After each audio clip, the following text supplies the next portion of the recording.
Good morning, everyone. Good evening, good afternoon, wherever you are, and welcome to this week's weekly energy boost. My name is Elisheva, and today I'm here with Eitan, and we are breaking down the Kabbalistic understanding of spiritual cleansing. Cleansing and purification are words that we toss around in different episodes. If you've been studying Kabbalah, you may have heard the terms, but we've never really dedicated an episode to breaking down not only the wisdom behind what we mean when we talk about cleansing, but what is the work of cleansing? What does it mean to purify ourselves? It sounds like that we're impure, and Kabbalistically speaking, that's not the issue. And I believe that for a lot of us, there are misconceptions about what purity means. And we want to break those misconceptions down and understand how it's very possible that we have been giving up opportunities to cleanse ourselves because we didn't recognize or understand how powerful those moments can be. Weekly Energy Boost is a 7-day spiritual weather forecast where we provide our listeners with the most powerful and practical tools to navigate the coming 7 days through the wisdom and tools of Kabbalah. And every week we share the pathway, what the opportunity is of this week and what the potential pitfalls are, so that every episode ends up offering wisdom and tools not only that are powerful for this week, but for any week of the year.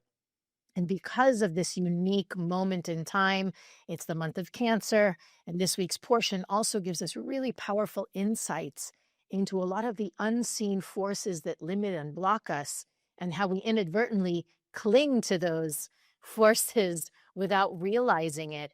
And then we wonder why things aren't moving, we're not progressing, or we're experiencing a kind of Groundhog Day, the same day over and over and over again, even though our desire is to have a breakthrough. So Eitan, how do we start? So I think the first question, when we are talking about cleansing or purifying, what are we cleansing? What are we trying to clean? When you clean your house, when you cleanse your house from bacteria or from dust or from dirt, but what are we supposed to cleanse? Because part of our journey, our spiritual journey, is cleansing. But what are we cleansing? So we need to acknowledge that in this physical world, there are two forces. There's the light force, which is infinite force of good that exists within us, around us, all the time. So how come we don't see light? How come we don't feel what light is? Love, joy. How come we don't? Because feeling the light, seeing the light, experiencing the light will mean I will feel inspired all day long. I will feel happy and excited all day long. I will be vast and unlimited all day long. I will have natural tendency to love, to care, to share all day long. My heart will be open to see, to feel, to accept all day long. So why I don't experience? Because there's a forces of negativity, and the one word that describes that force is the force of death, which is force that's blocking us from feeling and experiencing the light. What does it mean? How does it work? Since the sin of Adam, which is the origin of humanity, Kabbalistically, every time we acting selfishly, what we call in Kabbalah desire for oneself alone, desire for temporary relief, desire that driven by the need to fix myself and ignore the rest.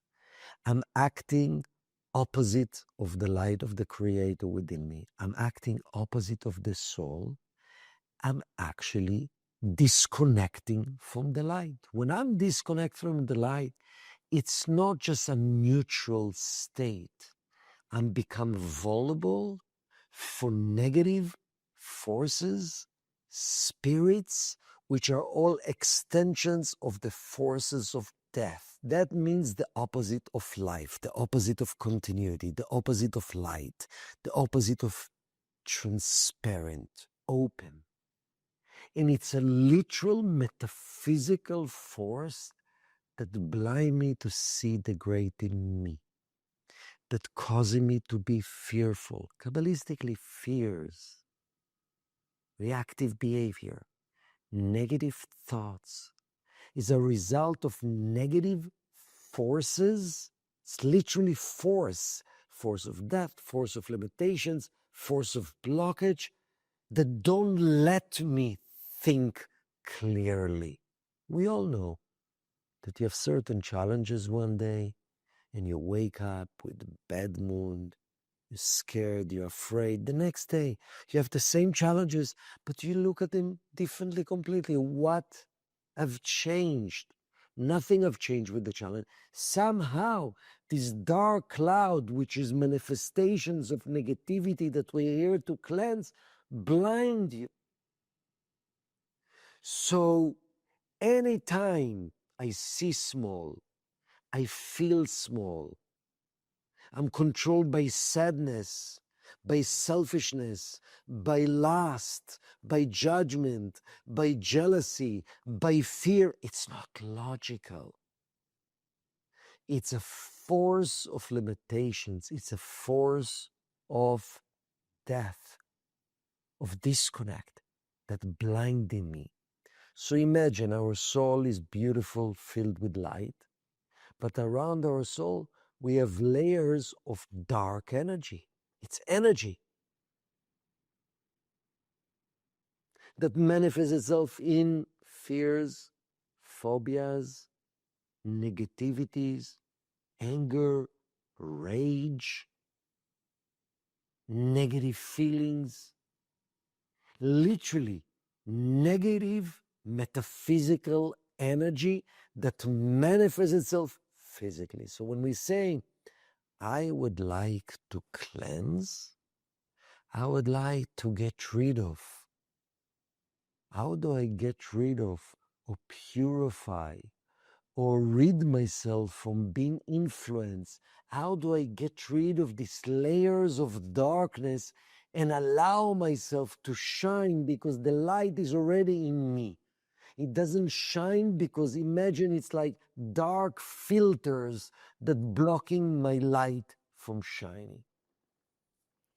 One of the teachings for me that really helped me understand the power of my intention and my actions to do this, what we're talking about, to do this spiritual cleansing, is that the word for sin, for transgression, if you go to that religious space in your head, in Hebrew it's avera, which means, it comes from the word la'avir, which means to transfer.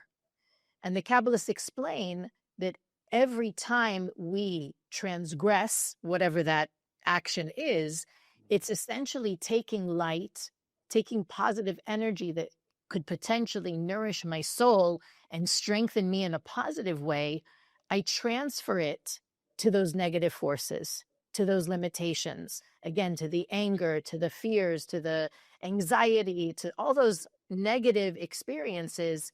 When I don't recognize the opportunity and I get reactive or judgmental or critical or angry or all those things, I'm actually strengthening the power of those forces around my soul. So the realization, and of course I'm a very visual person, so it's almost like I imagine these two banks or these two storehouses for me personally. And I have a choice. If I'm going to get angry and I'm going to kick and scream and shout and lash out about something, I'm taking energy that could potentially reveal goodness and blessings in my life, and I'm putting it in the bank of my ego, the bank of my desire to receive for the self alone. So how pure, quote unquote, I am is really a question of how aligned I am with the light of my soul versus how aligned I am with my desire to receive for the self alone. And every move I make, every thought, every word, every action has the power to do either one, to move me either way, to strengthen either part of me. Now, you can look at that and say, well, that's really scary. But you can also look at it and say, no, that is ridiculously empowering. I have the ability, and I think that's one of the reasons that the Kabbalists teach that if you wake up in a bad mood in the morning and you manage to transform it, you manage to put it aside and inject positivity and raise your vibration, it can be one of the most powerful days of your life, because waking up in a bad mood is basically 18-hour feeding of the desire to receive for the self, feeding those forces of death, feeding those forces of darkness. And if you can switch it, you put a waterfall of light into the bank of your soul. So the fact that I have that power, it's not my upbringing, it's not the economy, it's not the government, it's not my boss. The power is in my hands to decide which part of me is strengthened by my next word, my next conversation with myself, my next action. I get to decide which bank I feed. And the moment I really embraced that, I realized that the more I feed my soul and I choose the thoughts, words, and actions that nourish the positive me, the real me, my true essence, the less power the darkness has. So it works both ways. Choosing to nourish me strengthens that, the true me, the soul, but it also begins to diminish or erode at those negative layers that prevent me from being and living truly in my essence. Beautiful. So based on what you're saying, I think step number one to begin the process of cleansing, because every day we would love to do two things. Number one, to channel the energy of my soul, the desire of my soul, the light of the Creator, the force of life.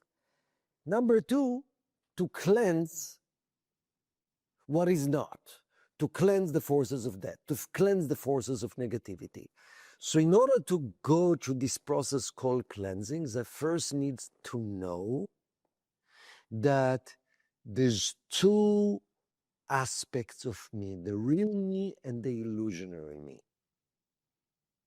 So every time I don't feel that energy of light, that energy of inspiration, that energy of care, that energy of continuity, that it means I'm seeing and experiencing life through the illusionary me. I am controlled by these negative forces, shells, blockages, forces of death. Because what's dangerous is that I believe that my perception shows me the true reality. It's so essential to know there's the illusionary me and there's the real me. And the illusionary needs false identity. My true me is pure, even though I feel limited, I feel blocked, I feel sadness. So that's where cleansing starts, when you don't take seriously the blocked you. It's not the real you. And then, so how do you cleanse it? How do you cleanse it? So it's interesting. There's a concept, in order to remove the force of death, you need to be willing to face death. What does it mean practically? Pain is mini death. Think about all the fears that we have. We're afraid to experience major death, medium death, or mini death. I'm afraid to be rejected. I'm afraid to be judged. I'm afraid to fail. I'm afraid I'll be out of control and things will not happen according to my plan. I'm afraid that in my perception, if something will happen or will not, it will feel so painful, which resembling the opposite of the light, which is type of death. How do I fix it? How do I cleanse that force of death? By running away? No. The last thing that I want is to feel rejected. The last thing that I want is things will not happen my way. The last thing that I want is the stomachache that I feel right now, or the headache that I feel right now, or the emotional pain that I feel right now will stay forever. The Kabbalists say, you want to purify that? You want to connect with the true reality and cleanse the illusion of death? Are you willing to feel it? The reason you don't will to feel it because you believe it's real, the force of death. Are you willing to face it? So actually, it's very simple. The Rav Berg said, every time when you feel emotional or physical discomfort or pain, of course, in a big picture, you don't want to stay there. But let's say you cannot do anything proactively to change the reality right now. Every time you're willing to say, I'm willing to feel it because I know it's an illusion. And by being willing to feel it, I know that beneath all this experience, this pure light of the Creator, what are you actually? You are cleansing yourself from this negative energy or the illusionary me or the limited me. Every time I'm feeding that force, it's pain. I can't stand it. What is pain? The illusion of death, the opposite of the light force of the Creator. Running away from the pain, I'm feeding the illusion of pain, the illusion of death in a greater way. Embracing it and willing to face it, I'm cleansing. I read something beautiful from the Zohar yesterday about the Creator tells us every day there's great new light, new inspiration, new strength you're supposed to access. But in order to access it, that light is surrounded with something that appear like dark, appear like scorpions, poisonous snakes, thorn, to protect that light. If you're willing to go through, because those scorpions or those snakes or those thorns might be my fears, might be my limitations, might be my judgment, might be my doubts, whatever. The only one that will enter to that pure light good that's waiting for you today is the one willing to face and to cross these fences. If you're willing to cross, all these enemies will become your helpers. It means what? It means we all gonna have negative, illusionary forces that gonna try to persuade us to move forward. And we all gonna find the light elsewhere. I want to face negativity, and that's how I cleanse it. Or do you want to run away from reality? I'm smiling because I'm thinking that this is a lesson that we have heard for decades, right? This is an ancient. I'm saying you and I for decades. This wisdom has existed for millennia, and now more than ever, our ability, I don't mean you and me, but in general, humanity, our ability to tolerate discomfort is probably worse than any other time in history. And you can say for better or worse, right? Things are very instant these days, instant downloads. You know, you get annoyed when the phone, the call that you're making doesn't go through automatically. We want everything delivered in 2 hours. You know, the instant nature of modern times makes it even more challenging to maintain this consciousness and this openness for opportunities to practice what we're talking about. Because even when we have a headache or a toothache or a stomach ache, our natural response is, how quickly can I get rid of it?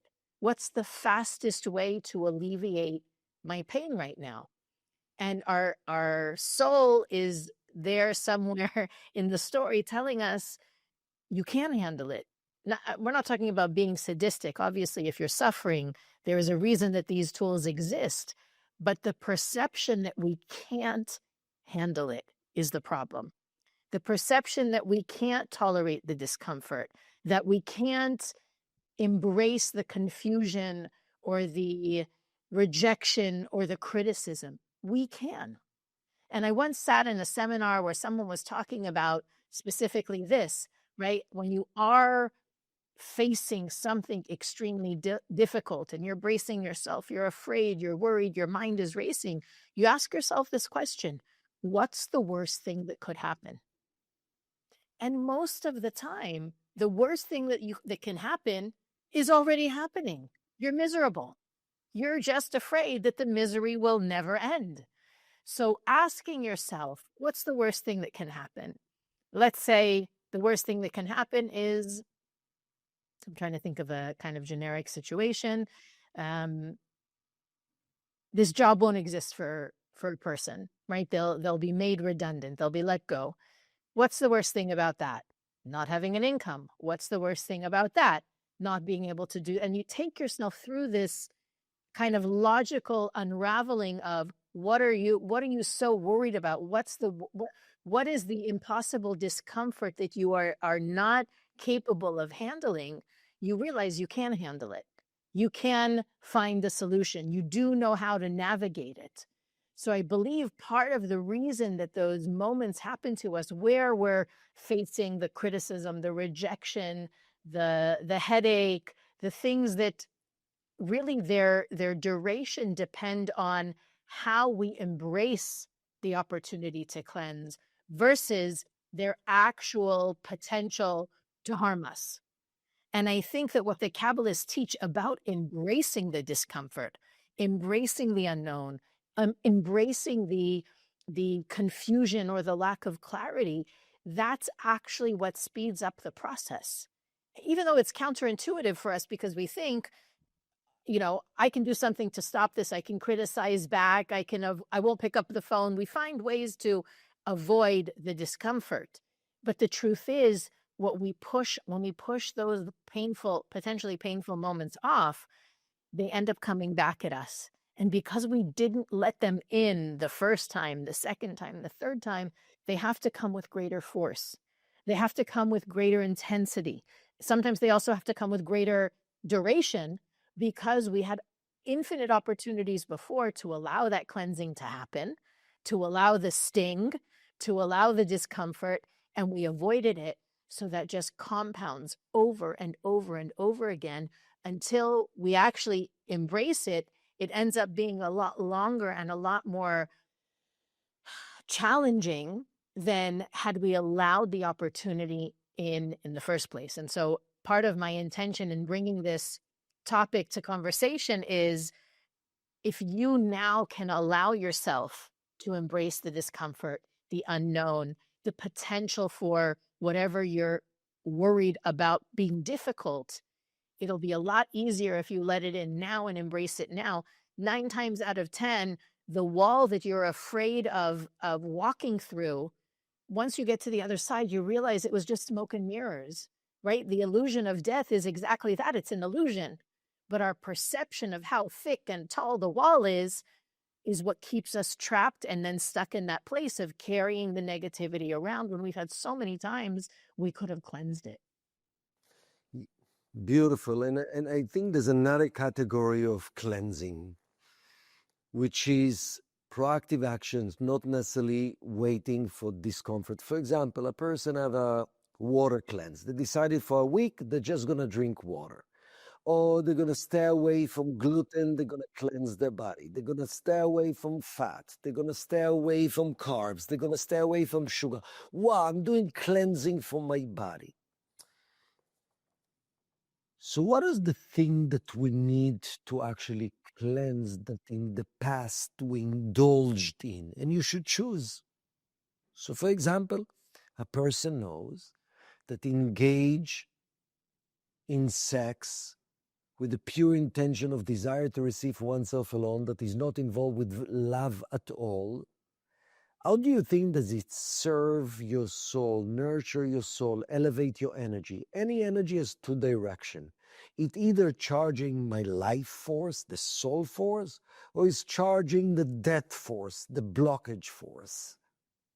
Choose for yourself. If you think you need to cleanse that, what is the commitment you're willing to make to stay away? That's part of the cleansing. for sex, which is tremendous energy, interactions of energy, divine energy, but willing to restrict when it's just purely for oneself alone, for my own pleasure. Or speaking bad about other people. You think you need to cleanse it? No, it's gone already. Big mistake. Every time you speak bad about other people, you're actually feeding the force of death that without even you knowing, it's creating confusion, negativities, fears, insecurities. It's layers of that, of doubt that's surrounding us. Are you willing to commit for 30 days not to gossip about anybody? Cleanse yourself from that. We're so good of the new physical cleansing. What about the spiritual cleansing? What are you proactively willing to cleanse yourself from? Because when you're doing that, you're not just restricting and cleansing the present, you're also clearing past negative action. It's such a powerful message for us to allow in, because I think, like you said, more than ever, probably we're focused on being mindful about how we eat, taking care of our bodies, eating clean, being a conscious consumer and choosing what we surround ourselves with a higher mind. We must give at least, if not more, awareness to how we are spiritually toxifying ourselves, and make that conscious effort to be spiritually clean as well, to purify ourselves. As you said, Eitan, I couldn't have said it better, and really commit in the same way that we commit to taking care of our bodies, to commit to taking care of our souls. Weekly Energy Boost is available on all podcast platforms, YouTube, Facebook, and Instagram. You can follow us on all those platforms to receive more content throughout the week on what we share in every episode. You can also visit our website, weeklyenergyboost.com, to find out more about the things we think are important for our listeners to know about, as well as to look through our archives, send us a message, and click the donate button to make this podcast possible. But as always, share this episode. The more of us that are working on spiritually cleansing ourselves, the more pure and spiritually cleansed the world is going to be. And we'll see you next week on the Weekly Energy Boost.